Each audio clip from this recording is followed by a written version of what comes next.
1 2 3 start. आपकी जय, प्रकृती की जय। या ठिकाणी बारीपाडा गावाला पर्यटन संचालनालय, महाराष्ट्र शासन व जैवविविधता संस्था समिती बारीपाडा अंतर्गत इको ट्रायबल फेस्टिवल 2024 आयोजित करण्यात आलेला होता।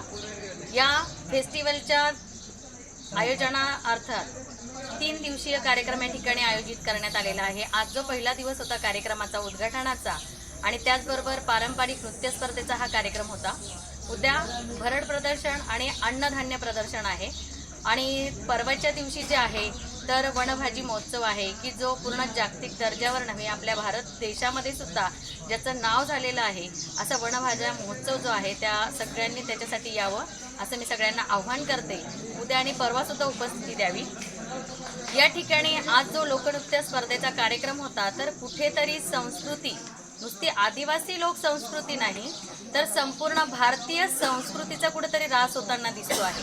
मग तो कोणताही धर्म असो, कोणतीही जात असो, बोलीभाषा लुप्त होत चाललेली आहे, वेशभूषा लुप्त होत चालली, खाद्य संस्कृती असेल, अन्न संस्कृती असेल, त्यानंतर आपली जे पेहराव असतील, या बऱ्याचशा गोष्टी आहेत की ज्या पारंपरिक आणि रूढीच्या होत्या त्या आता कुठेतरी लोप पावत चाललेल्या आहेत।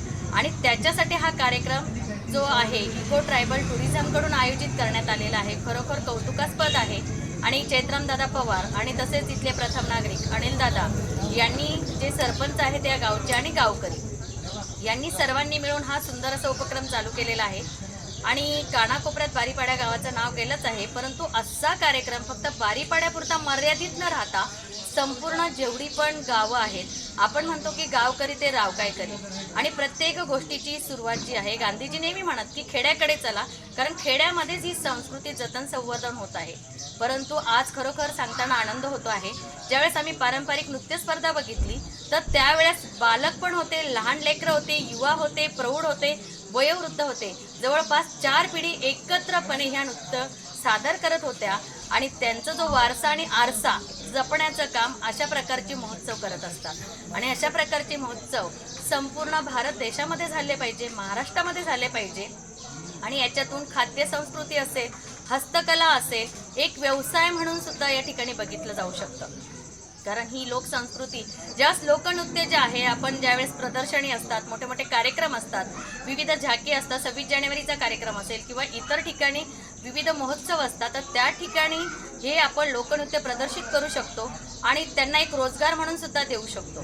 सण उत्सवामध्ये ही नृत्य केली जातात। त्याचबरोबर हस्तकला असेल, वारली पेंटिंग असेल, चित्रकला असेल, औषधी वनस्पती या लोकांकडे आहेत ज्या आजही माहिती आहेत, परंतु त्या जर ती जुनी पिढी जर कुठेतरी संपली तर मला वाटतं की याचं जतन आणि संवर्धन होईल का, आणि म्हणून हा अशा प्रकारचे महोत्सव होणं फार गरजेचं आहे।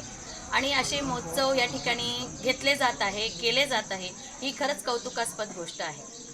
आणि पुन्हा अजून एक जर विषय म्हटला की बारीपाडा जे गाव आहे तर याच्यामध्ये जर आपण बघितलं तर धुळे, नंदुरबार आणि एवढंच नाही तर जळगावकडची सुद्धा लोक या ठिकाणी सहभागी झालेली होती। आणि आजही काही जे डोंगरदऱ्या सातपुड्यामध्ये तर बरीचशी संस्कृती अजून संवर्धित आहे आणि ती जर जतन करायची असेल तर आपल्याला नक्कीच अशा गोष्टी कराव्या लागतील। आणि याच्यामध्ये जी नैसर्गिकता आहे, आपण म्हटलं की अन्न जी कणसर आहे, आमची कणसरी म्हटली जाते, नागली म्हटली जाते, हे सगळे पौष्टिक खाद्य आहे, परंतु रासायनिक पदार्थ खाऊन, रासायनिक अन्नधान्य खाऊन आपण आता कुठेतरी भाजीपाला सुद्धा रासायनिक मारा असलेला आहे आणि कुठेतरी आरोग्य सुद्धा धोकेदायक आहे। आणि आरोग्य जर सांभाळायचं असेल, कारण वयोमर्यादा कमी होत चालली, पूर्वीचं ना आजचं जनरेशन बघितलं त्यांच्यात कमालीची आपल्याला तफावत दिसते।